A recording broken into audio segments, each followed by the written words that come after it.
Good afternoon, ladies and gentlemen, boys and girls. I hope everybody is enjoying their Thursday, especially after Liverpool have beaten Luton Town 4-1. Yes, we did get our revenge after a dismal 1-0 draw away from home a bit earlier on in the season, thanks to a Luis Diaz equaliser from the bench. But yeah, I hope everyone's doing well. This is just something a bit different because the games are coming really, really fast, and we are going to obviously stream and keep the live pods coming. But I think when that's not possible, it would be good to just come on here and do a shorter video, just myself or one of the other guys, just giving their thoughts on the game, and yeah, just keeping the content coming. I think that's going to be key for us. So please make sure you smash the like button on this video, subscribe to the channel if you haven't already, and let's get into it. So obviously we know the score regarding Liverpool at the minute, and we know the injuries that we have.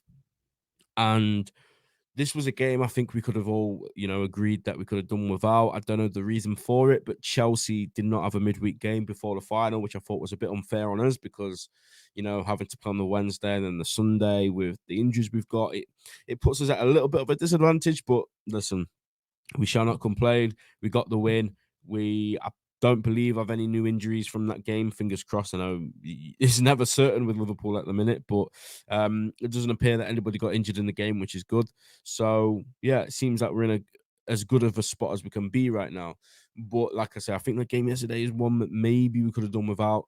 Really, really, really important Premier League game first and foremost, and in the end, a comfortable win, of course. And it was a game of two halves, and whatever Klopp said to the boys at half time surely worked. And yeah, they came out in the second half and absolutely blew Luton to pieces. So absolutely fair play to everybody involved yesterday. To turn it around the way they did was exceptional. So we will break it down. We'll get into the team. We'll get into performances, and yeah, I'll give my thoughts on everything that happened. So starting with the lineup, of course, this is where we always like to start things. It makes sense to start with the lineup.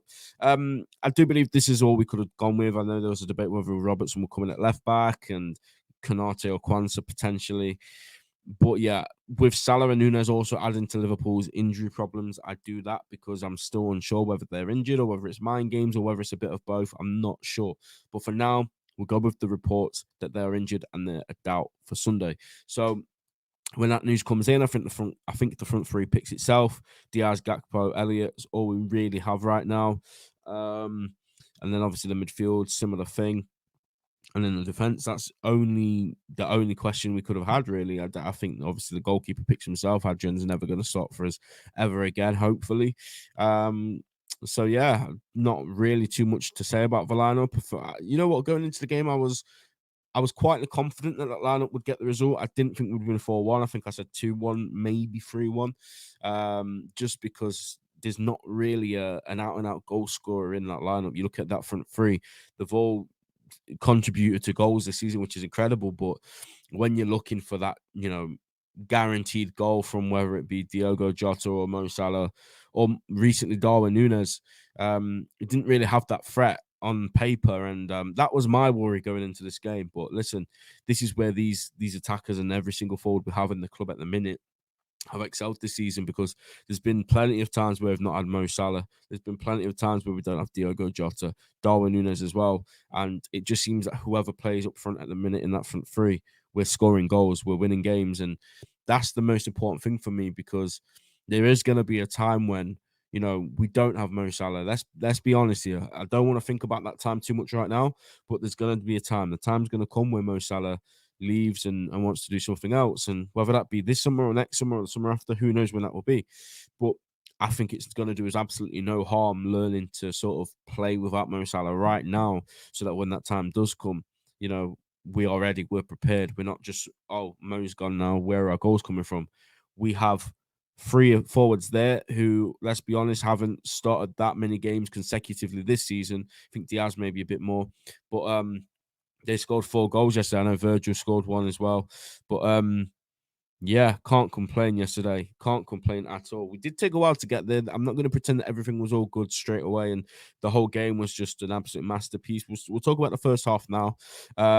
So I thought we actually started pretty well, to be honest. We were getting chances. In fact, I'll rephrase that. Luis Diaz was getting chances, but we just couldn't put the ball in the back of the net. I think that was literally the only missing thing in the whole first half.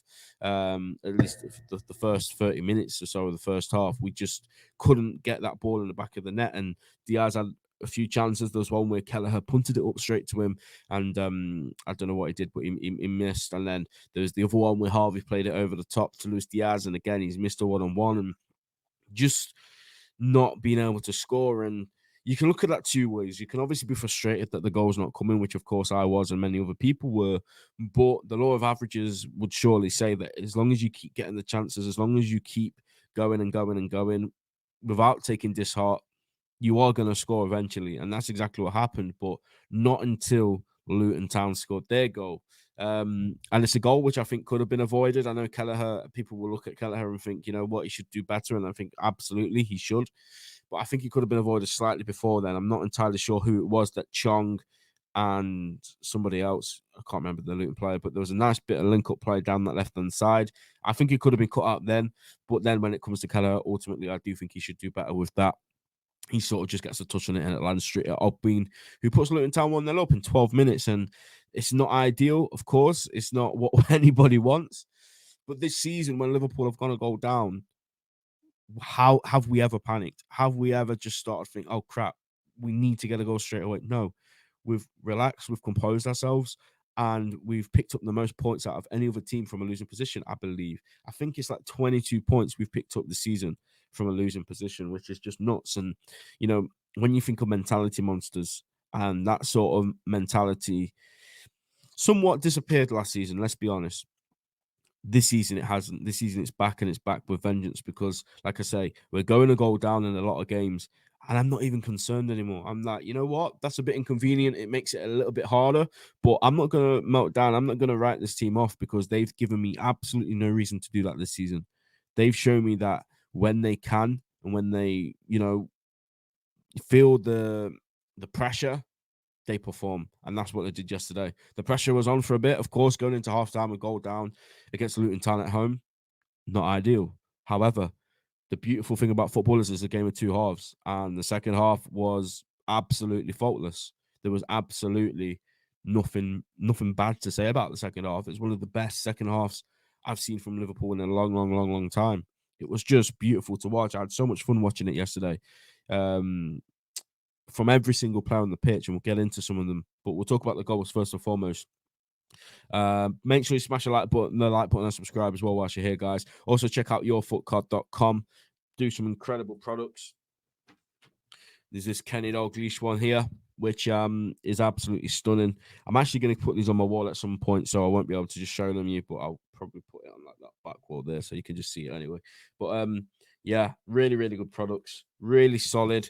Absolutely fantastic quality. Use TAT pod at checkout for 15% off your order. And yeah, there's always new products going on there. Amazing, amazing company. So do be sure to check them out. So our first goal comes from, can't even remember. Who did it come from? Oh, yes, Virgil van Dijk, of course, the captain in the 56th minute. Look, Virgil van Dijk, a couple of weeks back, he got a lot of scrutiny for his performance against Arsenal.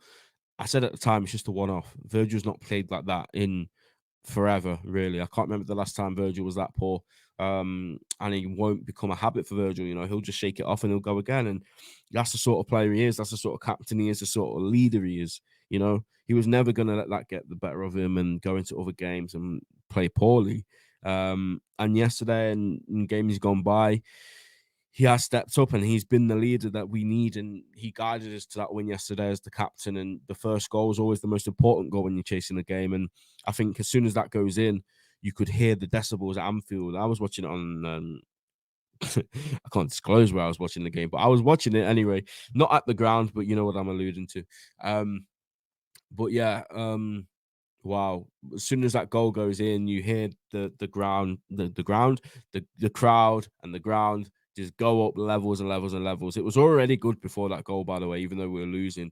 But when that goal goes in, I think something just changed. It's like we just flicked a switch.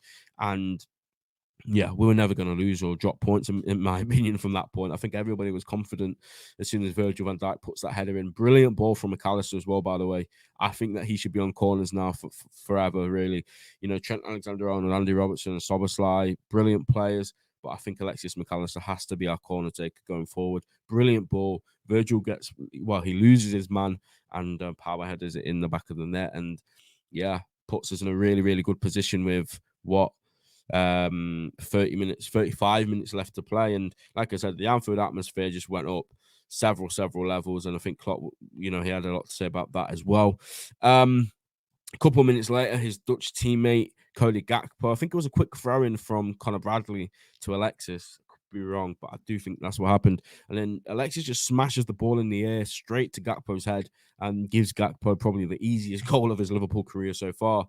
And yeah, Alexis McAllister, absolutely sensational player. He really is. I did think, you know, and I made no, you know, I didn't really hide away from this. I thought he started a little bit slow at Liverpool, but to no, you know, surprise, he was putting the 6, he was putting the 8, he was playing more attacking and he was more defensive in some games. And, you know, he was just sort of the utility man. He played where Klopp wanted him to play, never wrote him off, never said he was poor. In fact, when we signed him in the summer, I did a tweet saying Alexis McAllister will be the signing of the summer, and that prediction looks like it's coming to fruition now. And yeah, I think he's a really, really good player. We got him from that for an absolute bargain price of 35 million. There has been some reports that it's going to be 55 or whatever, but it's been reported 35 million for now. And yeah, he's just flourishing every single game in, game out at the minute. He's putting in a brilliant performance, and long may it continue, because we've seen some dross in midfield over the years, haven't we? And the boys we've got at the minute right now, even Ryan Gravenberch yesterday, by the way, everyone's quick to, you know, criticize him when he plays poorly. Thought he was fantastic yesterday, really did. But like I say, Alexis McAllister, sensational, and the header from Gakpo, easiest goal he'll get this season, no doubt about it. And then a bit of a break between the second and third goal. Luis Diaz gets in on the action this time, and Andy Robertson wins the ball back. Diaz dances around his defender, and finally Luis Diaz hits the back of the net, which I'm sure was a massive relief to him, because, like I said at the start, he had so many chances yesterday to score a goal, and it just felt like he needs a goal in this game, because if he doesn't score in this game, then, you know, this is the most chances he's had in a game in a very, very long time. So sort of needs it for the confidence, sort of needs it for a little bit of a boost. He got it, and when he celebrated, you saw how much it meant to him. The camera panned to his dad, who was wearing a rather strange outfit. I'm not gonna lie, he was wearing a Liverpool jersey with the black gloves that Luis Diaz wears, as if like his dad was gonna be a substitute or something to come on. But listen, whenever it goes to that man in the crowd, it's really nice to see, isn't it? After everything they all went for as a family, to see him celebrating his son's goal like that, it never gets old, it never gets boring. So, yeah, fair play to him. And then the last goal, Harvey Elliott smashes it in the top left corner, but Jayden Danns played a massive role in this goal. You know, the 18-year-old coming on for his Liverpool debut, did some nice little passes, some nice little flicks. He looks like a unit, by the way. I think when he's fully grown and fully developed, he's going to be an absolute beast of a striker. I really do. But he tries to play into Gakpo, and look, on another day, Gakpo probably scores, and Danns gets an assist.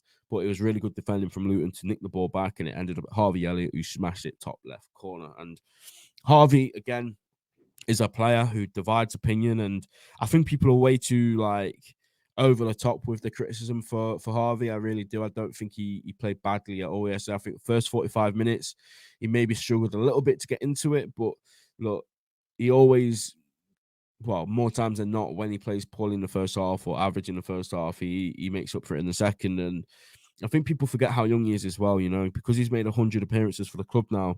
He's still only, what, 20 years old? So to make that many appearances at that age, that's not normal, you know? And that's also with a massive injury. That injury that he had was crazy. And if it wasn't for that injury, he could be on 130 now. So yeah, Harvey, I love the kid. I think he's brilliant. I think he's destined to go to the top. I really do. He could play in midfield. He could play on the wing. He could play as a 10.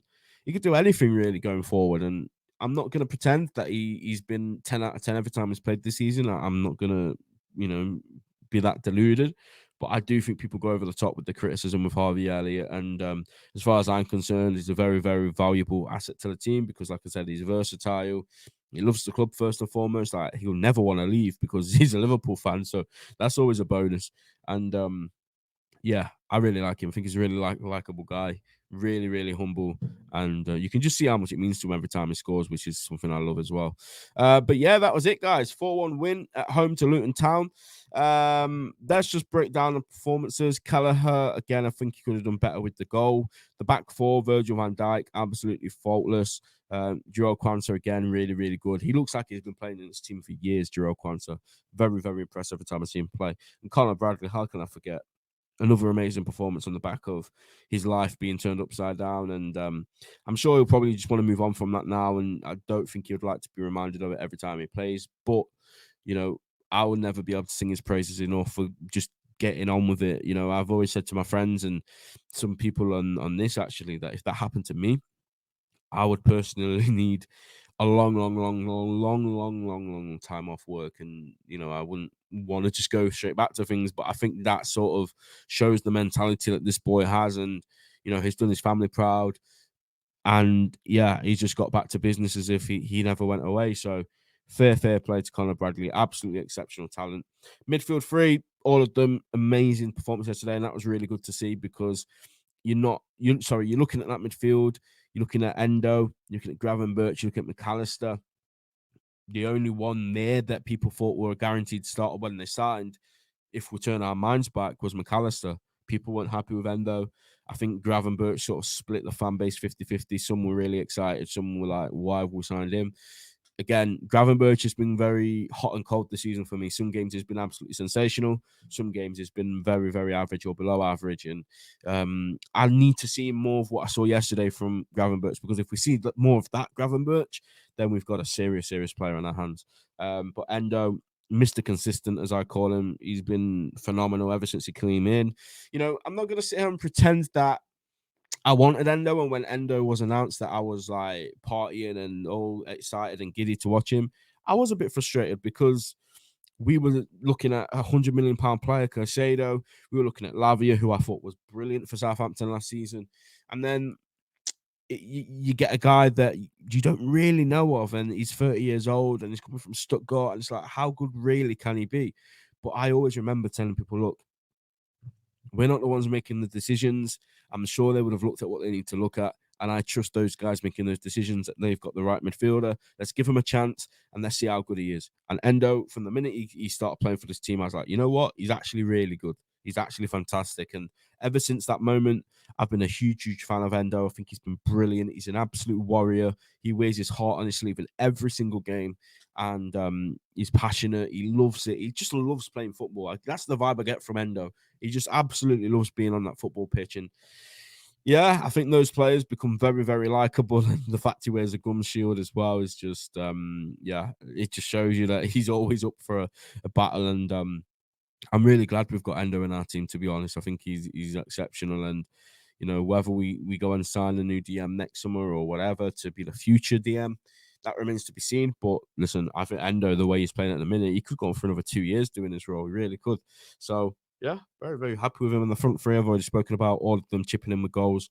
It's always a bonus when you don't have, you know, at least two, possibly three, because my preferred front three is Nunes, Jota, Salah. That is my go-to. So, as far as my opinion is concerned, that is my front three, all of them out at the minute. When a new front three come in and they all score goals and we score four, it's always a positive.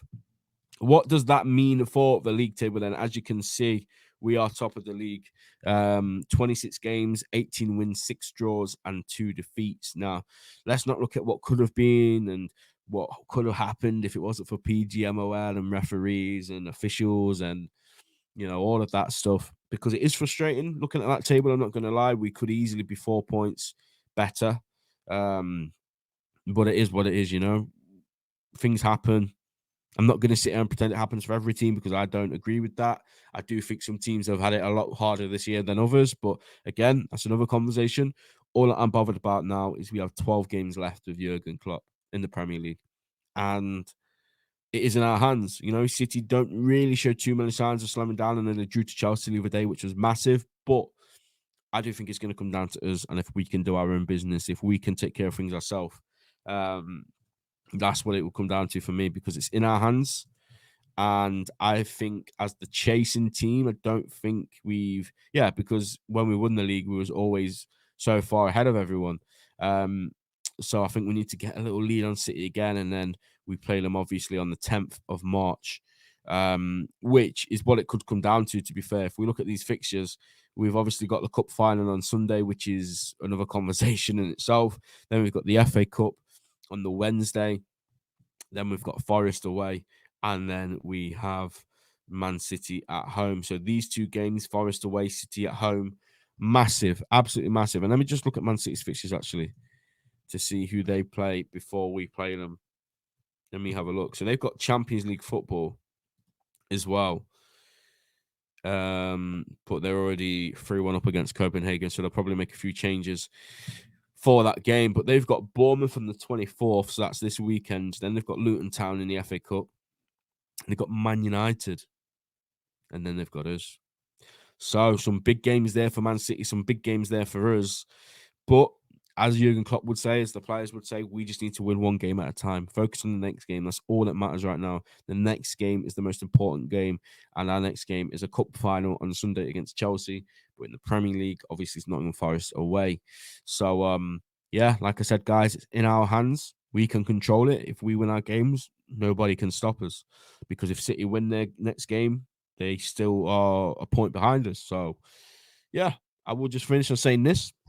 Nobody, and I repeat, nobody before the season, not even me, and I predict Liverpool to win the league every single year. That's why I say most years I say Liverpool going to win the league, just because that's how I feel, and that's how Jurgen Klopp's made me feel. But this year, after everything that happened last year, I was like, you know what? I'm just going to say we'll be competitive. We'll probably win a trophy, and we might get runners up. And I'd be happy with that based on how bad the last season was. But this team have gone above and beyond everyone's expectations. You know, pundits and journalists and all these people had us down in third and fourth, and I think some of them even had us in fifth. And I never really understood that, because when we have a bad season, we always bounce back with another good season. You know, the COVID season when we lost all our defenders, we lost all our midfielders. Everyone was like last again now. Then we bounced back the season after. We went on a quadruple chase. Yes, we won 2 of them, but we took every single competition down to the very last possible chance. You know, the Premier League went down to the last day. The Champions League final, obviously, we lost that to Real Madrid. So, you know, we bounced back, and I said the same thing would happen last season, you know. So let's see what happens. Let's see what happens. It's very, very interesting. We're getting to that stage now where every single game is crucial. Every single point gained or dropped can be critical.